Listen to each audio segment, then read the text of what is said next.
So my nan, she brought me up. She was like a mum to me. When I was 10, overnight, the relationship changed. Healthcare and basic care needs is a simple human right. I never wanted to see anyone that you love that much die with such a lack of dignity and respect, which is what I saw.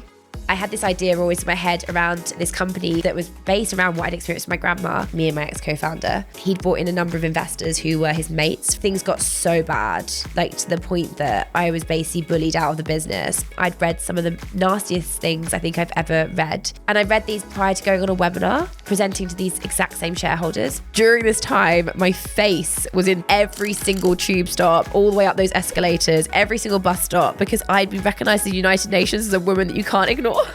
It was a 180 back to the days of when I was in my 20s and I'd experienced domestic abuse. The guy almost tried to take my life. Like I almost lost my life. I always say that life gives you things that you were meant to have been given. I want this product that we built to get into hands of every single person living with dementia. And so I'm really committed to making sure this business is going to absolutely change the way that dementia care is delivered. And I'm not going to stop until that happens. Just a heads up, this episode will cover themes of loss and grief and mental health challenges, and it may stir up some pretty tough emotions for some of you, so we encourage you to listen with care.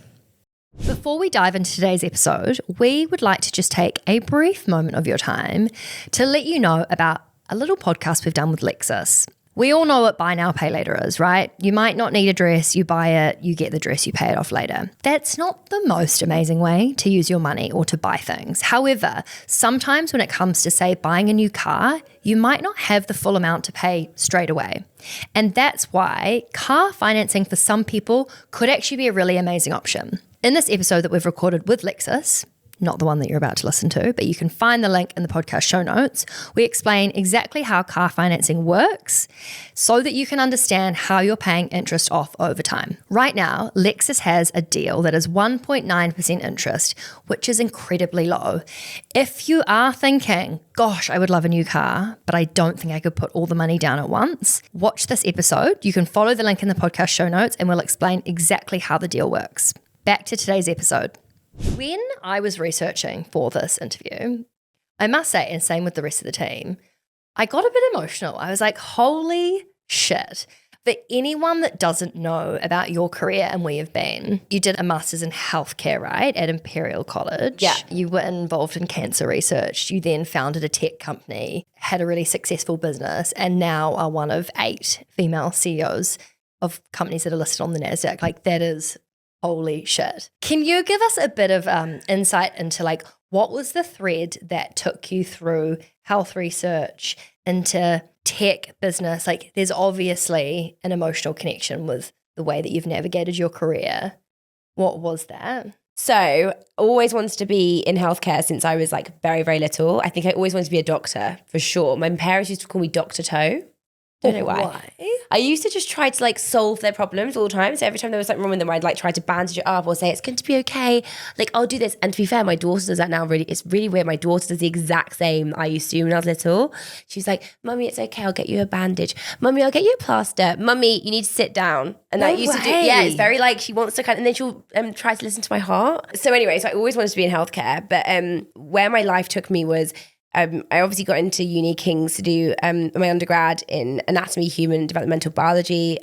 Like what even all is of that? Those words. How the body works. Yeah, so it was basically it was the first 3 years of medicine. Okay. And you get to do like cadaver dissections, so like body dissections. It was all about I don't know if I could do that. Oh, it was Was it disgusting? Yes. So you were kind of training to be a doctor, sort of, or giving it a go to see if it's what you wanted to do. Yes, yeah. And I did really want to do it. But unfortunately, I and got into a very abusive relationship in my early 20s when I was at university. And it threw my path off slightly, let's put it that way.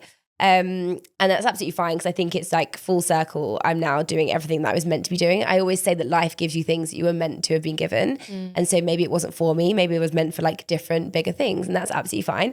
But it threw me off course and it meant that I didn't get the grades I needed to go do medicine at King's. It's where I really wanted to stay. But I did get accepted into doing a cancer research position at Imperial. Went into doing cancer research, really loved the labs, like loved working in science and looking at the kind of the details behind how we can analyze like cell pathways. And I was doing triple negative breast cancer, which is like one of the rarest forms of breast cancer. And I was working with one of the most inspiring professors ever. He didn't do things by the book. He was doing things like testing treatments on patients that weren't through clinical trials yet because he realized people didn't have any hope left. So why not trial things out? But that was kind of his ethos. And I loved the fact that he took risks. It was this risk-taking thing. It was doing things differently. And I was so inspired by him. But what I realized was in the labs, I just felt a little bit bored. I felt silenced because you don't talk. You're just so detail orientated. And my first foray into technology was I basically became an intern at Babylon, which was the first ever digital health solution to come into the UK, the first ever unicorn to come out of the UK. For those that don't know, unicorn status is like $1 billion. It's really glamorized, isn't it? Yeah. It's like people who are, tried and true entrepreneurs who are like obsessed with business. The idea is everyone wants to try and create a unicorn. Yeah, but what this company did, Babylon, was really set the precedence for building out digital health solutions that were going to change the face of how healthcare was accessed. And I got the opportunity to work with Ali Parsa, who is one of the most inspiring people I've ever worked with in terms of the way his brain thinks. And I remember walking into this office and there was like chalkboards everywhere. And the guy that was like the CTO, I think worked in Spotify as one of their biggest like developers. And we were sat there and there was like a team of 4 of us. And we were designing the interface of the app of like how people were going to interact with doctors through the phone. This is like back when I was 22. So this is what, like 13 years ago now? Oh my gosh, that would have been so bizarre. Like even explaining what you were doing to family and saying this is what I'm working on, they'd have been like, what? Yeah, no one understood it because no one at that point even understood. Like, there was no Uber or anything like that. It was just so like really, really early days. And I remember speaking to the Care Quality Commission, which is the CQC, and telling they kind of regulate and govern all the healthcare systems, like our hospitals, our care providers. They have all the regulatory governance around how people prescribe and how you access services. And you have to be CQC registered if you're going to deliver, diagnose or treat for any patient. And we were speaking to them, I was speaking to them, and we were telling them we need to prescribe over the phone. Like for the first time, people were prescribing over the phone and sending remote prescriptions, e-prescriptions. And so they were like, no, you can't do that. A doctor has to physically be present. Like, what do you mean you're going to e-prescribe? And then we went through this whole process of basically having to convince CQC that you can do this, we need to do this, and we need to come up with a set like process and governance that enables us to do the checks properly.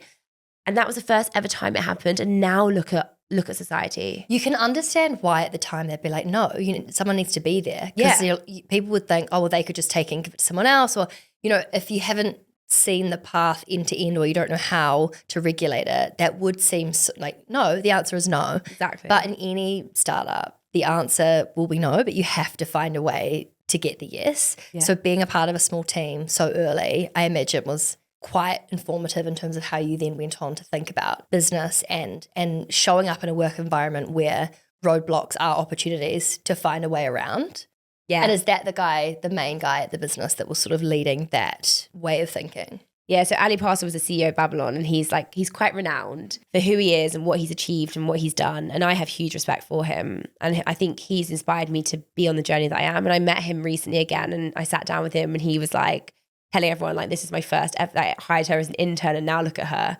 And I say to him, I'm like, it takes that one person to inspire you in this world, and it takes that one person to believe in you as well. And I think that initial level of belief in me that I could be part of this thing that was going to change the world in terms of healthcare gave me my first bit of confidence to be like, maybe I can do something cool. That it's so funny you say that about the inspiring person, because if I think back in my life, I think all of us could pick out a couple of really key people across like schooling or our career that have been that. I've totally got that. And every time I think about them, it makes me feel emotional because they fully changed the whole way that I show up, the confidence that I have. One of the things that you've spoken about publicly is the care for your grandmother. Am I right in thinking this started from like quite a young age? Yeah, from 10. So my nan, she brought me up. She was like a mum to me. My parents worked very, very long hours, full-time work. And she was like, my best friend, my mum, like I loved, she's the most amazing person in this world, the most inspiring person actually, because she's like survived 2 wars, come over as a refugee, had all of her family killed like during the partition in India and Pakistan, and basically lost everyone apart from one sister. And she's just always stayed so resilient and so strong and calm and kind, which I think going through that amount of trauma to stay that kind is just a true magical power. She never harbored any resentment or anger. And I just think she was just the most amazing person. And when I was 10, she had a first stroke, and all of a sudden overnight, just the relationship changed. She had to move in with us pretty quickly because she stopped being able to like communicate that well. And when she moved in with us, she quite rapidly started to kind of decelerate or accelerate, and then sort of her brain power started to decelerate, and it very quickly became known that she had dementia. She was diagnosed with vascular dementia and then Lewy bodies, which is like the most aggressive form, where you have sort of schizophrenia and you have hallucinations. And so she would walk into my room and she would stand there and she would just urinate because she didn't realize that she was not in the bathroom, and she would just be so confused. And, you know, and I'd have to clean her up, and I'd have to clean her every morning because they'd end up wearing nappies because they'd lose their ability to understand what's going on. And I think from such a young age, I took it on myself to look after her, because why would I not? Like, she was everything to me, and I just automatically did it. But the other thing that I found really tough, and I'll always remember this, is that there was moments where I just wanted her to like talk to me or cuddle me or be there for me when things were really bad, and she wouldn't sometimes be able to do that. And I remember sitting across her sometimes and just saying like, oh, Nan, I really just need you to say something to recognize me. And it was really tough. And then that went on until I was 22. We had a number of we tried to get some carers to come in from the community, like domiciliary care. We couldn't afford private care, so we couldn't afford, expensive care. So we got some social funded care, and the quality of care was really bad. And they were sending so many different people in all the time. People were overprescribing her medications because there was no ways to communicate who was giving her antipsychotics. And so she was ending up being overprescribed antipsychotics, which meant that she was becoming completely psychotic herself. Psychosis was setting in. And there was situations where she ended up, we had to admit her into a mental ward during the night at 2 a.m. We had to move house because we had to her care needs became so extreme that we needed to have a whole kind of area for her. And we had to have carers come in all the time. And she became schizophrenic and started self-harming towards the end of her life, which we had to then sort of restrain her in the middle of the night. And that was really hard. And I think the final point was when, in the last kind of months of her life, we couldn't do it anymore because I was at university and my mum was working or trying to work and doing all the care stuff. And we put her into a care home within, I think it was 3 months. She passed away, but she passed away in my arms, and it was just me and her, and is the most beautiful way that she could have gone. But I never wanted to see anyone that you love that much die with such a lack of dignity and respect, which is what I saw. I feel like so many things that you just said. I mean, being 10 and caring for, 10, you're still a child, and to think that that was just so natural for you to occupy a carer role when you were a kid yourself is beautiful. But also I think you're a mum now. It's hard to understand how you became that person so primarily when you have parents there too. I guess growing up, your parents try and create the world around you and try and hold you in cotton wool to a certain extent to have a childhood, and to see the world in a certain way and protect you from things like money stresses or mental health, or, particularly when you're really young, but that was so fast-tracked for you.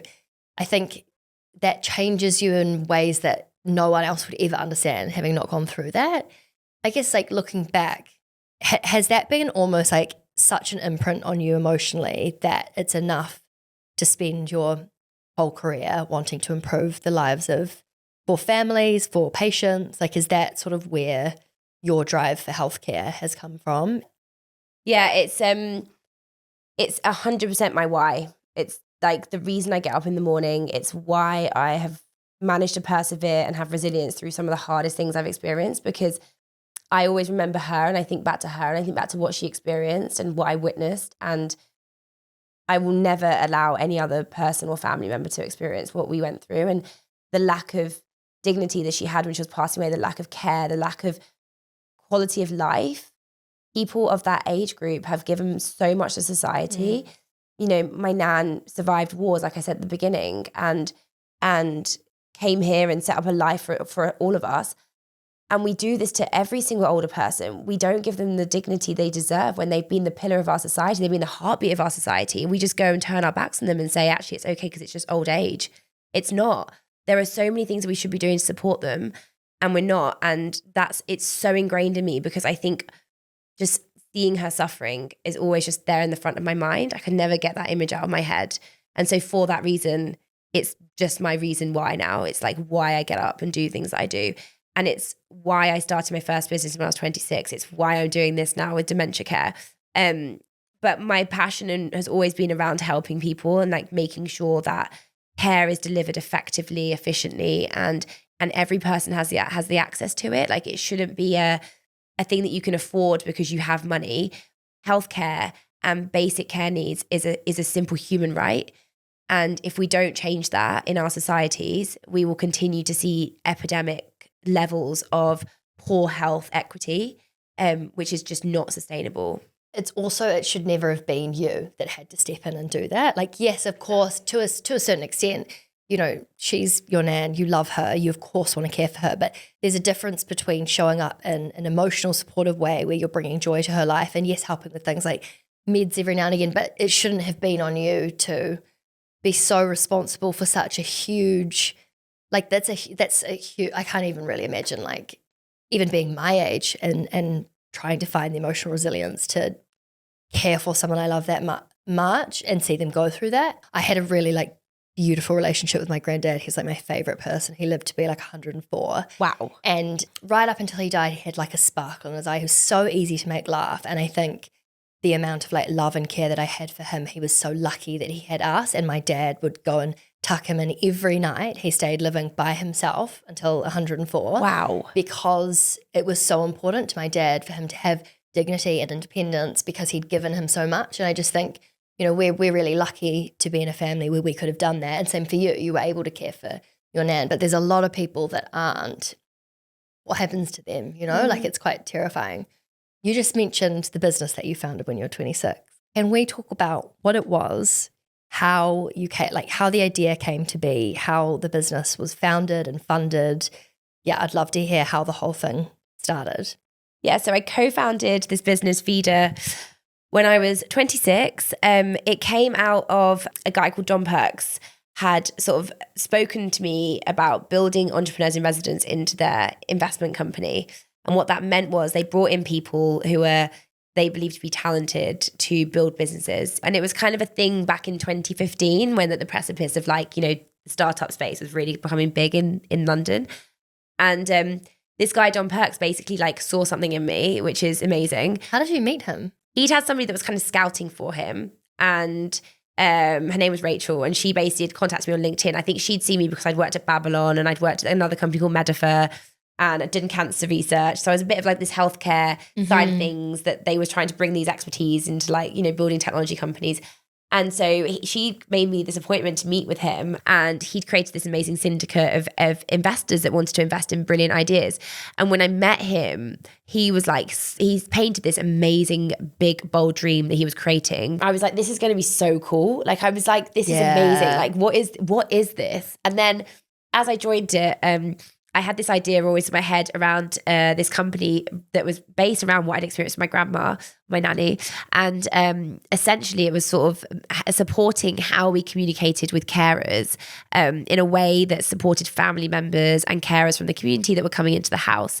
And initially I thought, why don't we have like a matching platform that was like a marketplace that could match carers in the community, and you could simply go on and find people that you would need as and when you needed them. Because obviously the thing that we had was difficulty getting the right people, and it should be a matching so that it was like relevant, like languages spoken, relevant cultural background, so that there was a really nice mix between them. The whole revolving door of carers as well is really difficult, especially if someone's like old and fragile and already struggles to remember anyone. The idea of not having a consistent person that they kind of create a relationship with is actually really problematic. So that would have been, at the time, I imagine, quite a revolutionary idea, because even now, like, still people, like, we struggled with that 5 years ago with my granddad. He hated everyone that came in, and it was so awkward because you're like, these poor people are trying to do their jobs, but like this hasn't been set up in a way where he feels comfortable. No. And there's no kind of thought process. Well, back then anyway, there was no thought process to like, how do we get the right person matched with you so that you have that longevity that is a person-centered approach to care. And so, yeah, this was the kind of pretense around it. So had the idea, sort of started working on it. And my co-founder who I was partnered with, I think he was in his mid-30s. So I was 26. I was told that I shouldn't be CEO because I was too inexperienced to be said CEO. But it's not as though he's got like 20 years of experience on you. And he'd had no experience of being a CEO, so the irony was not lost on me there. So I'd initially come up with this idea of the marketplace, but actually, I mean, the whole evolutionary piece was I'd come at it from a lived experience. When we started researching kind of what it could be, and the guys had been looking into marketplaces, because marketplaces were this new thing. This, you know, these matching kind of find a cleaner online, you know, this marketplace sort pre like Facebook Marketplace, yes, pre exactly. all that stuff. And it was all a thing that was coming out.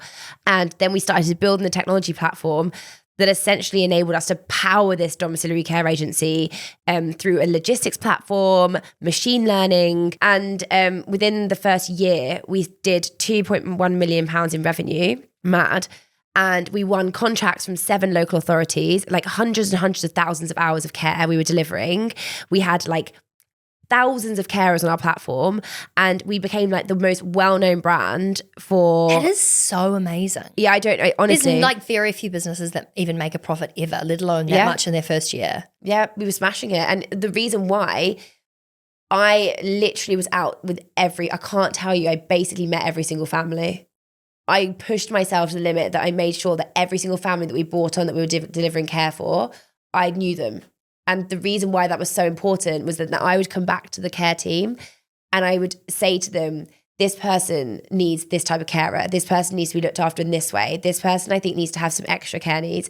And it was like, and I got to know the family members so that like if anything was going wrong, they knew that they could like speak to us. So impressive, because like the amount of EQ required to be able to know what a family needs after spending an hour with them is huge. But secondly, to be able to give someone or a family that level of care and like love is unreal. So no wonder, because when you start a business, it's word of mouth, really. Like, yes, you can spend heaps of money on marketing, but whatever someone's experience is, that's what follows on from family to family. That's how you snowball anything. It's like with our podcast, like we could try and put money behind marketing, not that we have the budget for it, but it would be people sending it to their friends, which is why it grows. Okay, so it was having this huge boom and success. What was going on behind the scenes in terms of like the idea of it being funded? How did you own a percentage of the equity? I'm assuming that you were able to have a decent amount given it was your idea. No. So the way that it was set up was at the outset, I was given the least amount of equity between me and my ex-co-founder. But I think that the problem is that you need to be able to, the founders definitely need to be incentivized with equity to enable them to continue to hold decision-making power at the very least as they raise more funds. And so by the time the 4 years later came, which was we'd raised about £7 million. And were you leading the fundraising for that? Yeah, because my ex-co-founder left after a year. Oh, so it didn't have that much grit and resilience. No. Interesting. Yeah. That's so interesting. We had to get rid of him. Far out. Because he was a bad person. Oh, no. I'm assuming that's a story for another time. Yeah. We'll move on from that. Round 2. So at the beginning, we basically I didn't have as much equity. And so when it came to sort of being severely diluted because we were raising so much cash, I had no control, like zero control in the boardroom. And alongside that, when my co-founder, my ex-co-founder was taken out of the business for his behavior, which wasn't great, he had brought in some investors into the business. Can we talk about that, or is it like really like NDA sort of situation? I mean, to be fair, like he basically was it sexual stuff? Yeah, he was inappropriate to our employees. There was like bullying cases. 2 of my female employees came up with some pretty like not pleasant things about how he was being towards them. So obviously had to take that really seriously, and pretty much overnight we had to get rid of him. And then we ended up having to do a shareholder hearing. But what is that? It's so basically you have to have like a quorum of shareholders that basically came, and there was a whole like a lawyer that was in between me and him, and there had to be sort of a hearing about whether he should be taken out Almost or not. Almost like a court. Yeah, it was awful. It was the worst experience of my life. Whoa. Because he'd brought in a number of investors who were his mates from banking. Oh, good and Lord. They all thought I was a piece of on the floor. and they thought he was amazing and that I was just trying to create a problem for the sake. Well, actually, I was called, "You're just a carer." Oh, amazing! You're just a carer. You don't know what you're doing. You don't know how to build a business. And I was like, okay. Well, I guess at that time as well, anything that came up like that was just, I mean, until the Me Too movement happened, none of that was taken seriously. Like it was really hard to get anyone to listen. It was just like this big boys club, right? Yeah. So amazing that it even got to the point where he was moved on. Yeah, it needed to happen, and it was basically so toxic that my employees were. There was like there was no way around it. They had to get rid of him, or everyone was going to leave. It was basically. really bad. But then obviously I then ended up on the bad side of these investors, and then I started receiving like awful threats on emails, on accounts that they were making that were like anonymized. What? Yeah, full grown men. Mm-hmm. Bizarre. Really bad. Like I still stupidly have the screenshots in my phone of like where they've made these fake accounts and they've like commented on my Instagram or my LinkedIn about me as a person and the fact that I don't know how to run a business. God, honestly, to be able to work through that is so hard. Like I am such a sensitive Sally. I would find that really hard. It's really hard. And I think when you're so young, I was like in my like mid-20s, and it was really hard to not believe it. And I think also personally, I came from like a domestic abusive relationship in my early 20s. You know what I mean? Like that absolutely almost took my life. And that more than that, it stripped away any essence of my self-worth and my, confidence. And so when these people were saying these things about me, men, I was like, okay, well maybe it's right. And it really took a lot to keep going through. And towards the end, things got so bad, like to the point that I was basically bullied out of the business by a particular shareholder sort of putting a piece of paper on the table that was facilitated by my, chairman at the time and my CFO. And it basically said that if I don't step down as CEO, he's not going to put money into the business. And it was like we had about 24 hours to pay payroll, and we'd already assumed that he was going to be coming in. And at that point, I remember turning around and I got really emotional, but we had a glass office, so there was like a glass boardroom. Really not good. And like all my team were out there, but thank God all of my team knew me like the back, like we had such a great relationship. There was like 45 people in the company at the time, and lots of them had like seen me go through this. Even to this day, they come up to me and they're like, always like, we knew what you were going through, we saw it, like, and I know that because I was always so authentic and true, I would be very honest about how tough things were, if they were tough. And sometimes I couldn't hold it because I was in my mid-20s. I mean, like, how do you hold those emotions when people are being so awful to you? And I remember like I turned around and I was like, this is basically, I was like, this is bullying, this is disgusting, and I'm not going to stand for it anymore. And my chairman at the time was like, you're being really aggressive, you need to calm down. And I stormed out the room, basically just walked out the room. And then I got on the phone to my mum and I like broke down in tears, and I was on the floor crying in Old Street, like literally crying my eyes out. Old Street, just for anyone that doesn't know, it's not the cleanest of streets in London. No, it's not the cleanest of streets. So at this time it was very when it was all nicely done up as well. Like the roundabout wasn't so nice. Oh. Yeah. And the massive irony about this whole situation is that during this time, my face was in every single tube stop, all the way up those escalators, every single bus stop, because I'd been recognised at the United Nations as a woman that you can't ignore. She's like stuck to Old Street with like old chewing gum around her, like just like in other people's spit, like really just like not living the dream. It was like, I think it was like something out of a movie. I was like looking up being like, there's my face. What the fuck? Like quite literally on the floor. No, quite literally on the floor. Wow. And then I was like, I remember I was like trying, every time I was trying to get to places, I basically called my mum and I was like, Mum, you need to come meet me. I'm like, I'm devastated. And every time I tried to get through to like, I had to change tubes, I'd go up an escalator and I'd be like, my face was there again. Oh my God. And then I'd go to the top of the escalator and my face was there again. This and I was is like a movie. You've got to be kidding me. And there's actually a picture because my mum came to meet me and she was like, oh my God, your face is everywhere. And I was like, Mother, I can't do this right now. It's really not that funny. I would like to actually don't know what's happening. Oh my God. So did you have to leave? So I basically had to get a lawyer involved and negotiate my exit because I chose to leave. I was like, I can't do this anymore. And I spoke to my CFO and actually took him aside and I was like, I just want to clarify, this is fully bullying and like harassment now, to a point where it's like I have to leave my own business that I've been running. And I remember I wrote this letter that was really poignant, that was basically outlined. It was to the shareholders, it was to my chairman, and it basically said, I can't believe how you've treated, it was so from the heart, I can't believe how you're treating me. Like what I've done for this business is built the most recognized brand. We've delivered like hundreds of thousands of hours of care. I've been every single Christmas for 4 years out caring for people during Christmas Day and Christmas night because carers haven't turned up. I've missed Christmas with my family. I have made sure that I've done visits during the night, been on call, been on shift, built a marketing and kind of brand that everyone knows because I've been the face of it and talked about this and I'm blue in the face. And I was like, and you're treating me with such disrespect and such disdain. And actually it's misogynistic and it's sexist and I'm not going to take it lying down. And I didn't. Holy shit. Okay, so that happened and, probably took a while to like bounce back. Did you take time just to chill and like think about it? And I mean, 4 years of kind of constant bullying / abuse / the most enormous pressure. I imagine you took a sabbatical before going and doing anything else. No. Oh. No. Yep. You'd like to think one would. No. So no. So you think that would be the normal healthy thing to do. And I don't do that, apparently.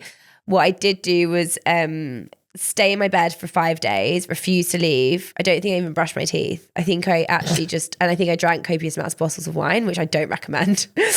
And it was bad. I think it was a dark time. I had the same song playing over and over repeat as well. I do that a lot. Yeah. I don't know what it is. Yeah. And what was the song? Spice Girls, Two Become One.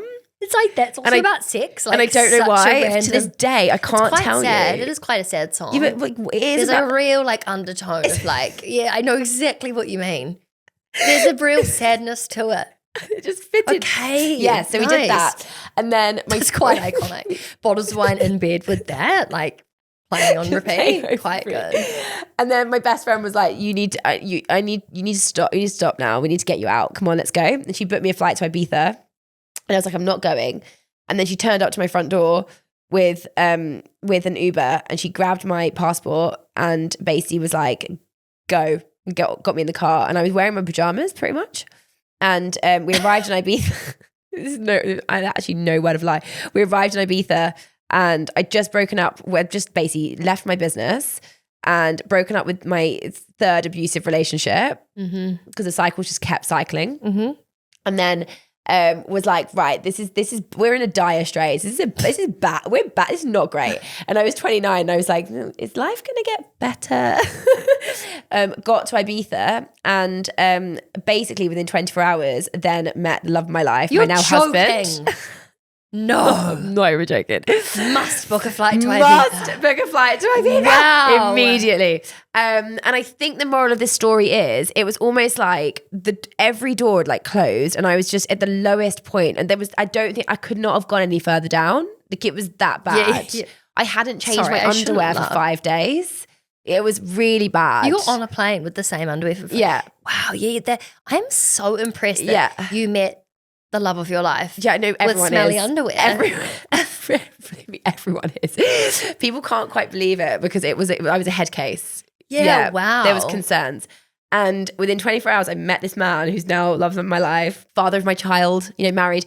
But the moral is I think it was like I needed these doors to close and for something so bad to happen for me to just be like, And then all of a sudden I just feel like I just stopped giving a shit. I think something inside of me just went, I'm just done. I'm like actually done. And I met him and I'm not saying that he's like changed my life because even at that time, I think it was a bit like I was like very like jaded, but he just made me feel like I could do anything. He just told me how amazing I was every second that he could in the day. And I needed to hear that at that point because I was so low. And I think if it wasn't for him, and this is not saying that men solve it because it's not that, it was that I needed that person, that voice to come into my head to drown out the crap that I was saying to myself.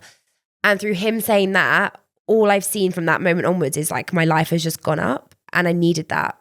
That's so beautiful. Thank you. Okay, so we're going to fast forward. So you are now a mother and you are also a CEO of an enormous company. And for context, the business that Devika is the CEO of, Brain Plus, which is a listed company on the NASDAQ, is helping deliver care for dementia patients. I imagine there's quite a few stepping stones along the way from rock bottom, haven't changed my underwear in 5 days, you know, and now in like an incredibly powerful position in a huge business.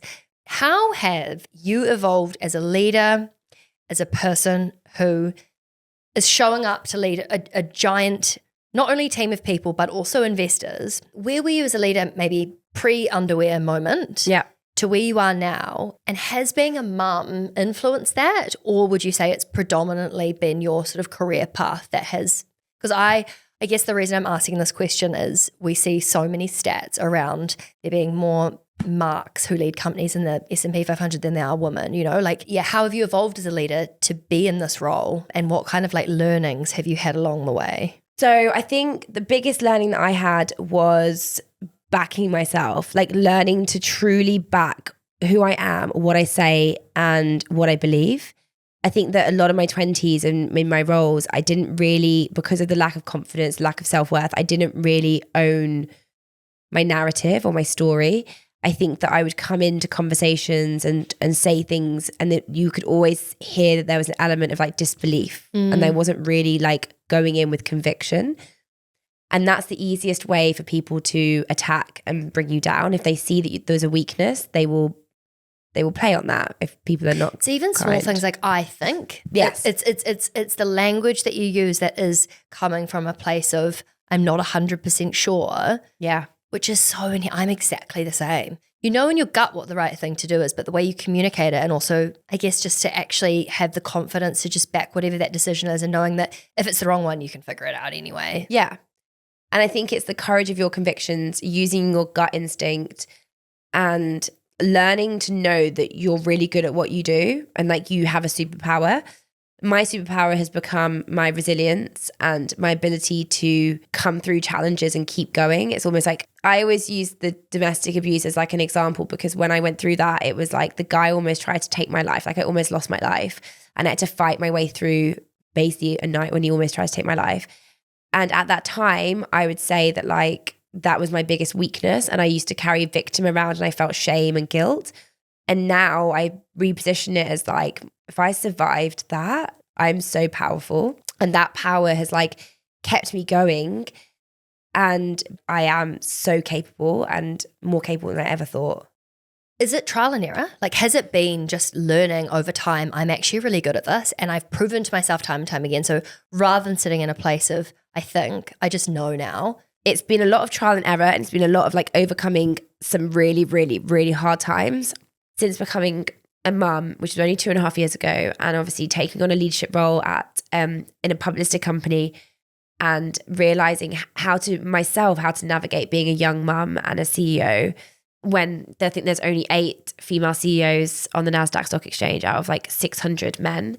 That in itself is like pressure to like try to prove to my daughter and every other woman out there that you can do it. But the thing that really impacted me was there's a public forum where you can talk about freely whatever you want about the share price and about the company.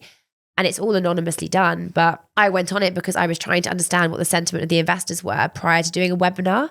And we were doing the webinar in about half an hour. So I'd gone onto this, and I'd read some of the nastiest things I think I've ever read. Things like, she's hot, but that's the best thing about the company. She probably spends more money on designer handbags and clothes than she does on making revenue. And because I'd posted about being a mom on LinkedIn, one of them was about, I think she was just a little girl with a big dream that thought she could fly. And now she's realizing it's not possible to do. And I read these prior to going on a webinar, presenting to these exact same shareholders. So the people who'd written this anonymously, you were about to have to present to. Yeah. What gives you the goddamn right to say things that are so personal and so misogynistic? You wouldn't say that about a male CEO. You wouldn't talk about my looks. You wouldn't talk about the way I dress. But also it's just totally irrelevant. It's totally irrelevant. If you're going to pick holes in my leadership or the way that I run a company, then do that based on how I'm doing that, not completely irrelevant things. Exactly. Tell me that I don't know how to sell, and that's absolutely fine. Then have a conversation with me and I'll tell you that this is what I'm doing. But don't hide behind a keyboard. And anyway, I had to go onto this webinar, and before going onto it, I had an absolute nervous breakdown because it was a 180 back to the days of when I was in my 20s, and I'd experienced, and the same, not the same investors, but investors had said those things about me. And I had a proper panic attack, and I got PTSD, and it was a trauma response fully. And I just couldn't pull myself out of it. And I had to basically I had to take my screen off, and then we had like 30 seconds until we were going live. And I just stood up, and I was like jumping up and down the spot and like going like like, you've got this, you're fine. And I was trying to pull myself together, and I was like wanting to, like, tears were like there, like rolling down my face. And I was like, I need to, like, Dev, you've got this. And it was almost like in a split second, I sat back down, put the camera on, and I was like, hi, welcome to the webinar. And it was like, and then I delivered the webinar, I think the most eloquently I've ever delivered anything. I put the laptop down after it, and I went outside, and I genuinely could not breathe. My body was shaking. It was almost like I'd gone into this, like, your body's going to do it now. But then afterwards, it just went into shock. And it was the weirdest experience. And I was on the phone to my colleague because she kind of knew, and she had to, like, breathe with me down the phone because it was that bad. And that just goes to show that everyone is human. Like, everyone has a story. Everyone has something they've gone through. And yes, you have a right as an investor to tell me that I'm not doing the right thing. And I will always be there to tell you if I'm doing the wrong thing. And I'll always be honest and open with my communication. But know that there's a person there that is doing their best. And that is every single founder and CEO that is doing their best. Where have you landed in terms of, I mean, you're still so young and you have so much career ahead of you. I guess what have been the biggest learnings that you've had now, and how do you think you will apply that in terms of where you see your career going from here? My mission now is to basically make the company that I'm CEO at absolutely successful. But, like, more so than that, I want this product that we built to get into hands of every single person living with dementia. I'm doing what I think I was born to do. Sounds really weird, but I'm back in like families and talking to older adults and, like, talking to, like, these older people and, like, helping them. They've got dementia, and I sit there, and it's just everything that I love. Like, I go into care homes and I talk with them for like half an hour and get these cuddles from them, and they're the grandparents that I miss, that I don't have anymore, and I get to spend those times with them. And I think it's like filling a void that I always need, at the same time as helping them. And so I'm really committed to making sure this business is going to absolutely change the way that dementia care is delivered, and I'm not going to stop until that happens. Okay, and final question. There's a lot of women who listen to this podcast who are navigating the really interesting experience of being a mum and trying to keep their career. And I think that is, I mean, it's something I've never experienced. And hopefully one day I can, but I guess what can be done, like, you're a leader now, you're in a position where you can make change within a business.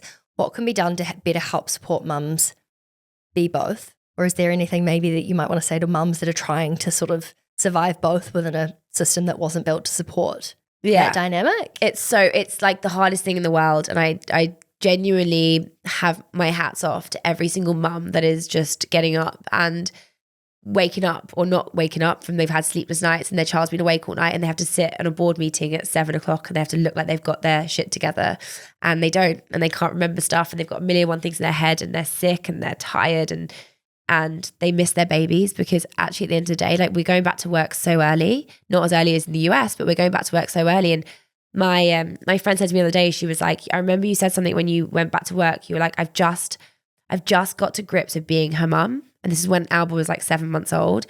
And I just learned how to be a good mum, like how I just felt comfortable and confident, and I had to leave her. And that's what loads of us are doing on a daily basis. And we then have to leave that, find ourselves again, and become a new type of leader, whilst at the same time missing our babies at home. And that is really hard. I would say the biggest advice I can give is, like, you have to find a community of, like, women around you, which is why we created Wealth, Women in Health, because I needed that community of women, not just mums, every single woman that's going to be that person that I need to, like, lean on to, get support. Like, if I want to cry too, if I need a massive laugh, if I need a massive bottle of wine, like, they're there, and they all get it because they're all working in health, or they're all working in leadership positions, or whatever it might be. And you need that camaraderie, you need that sisterhood, because it's so tough.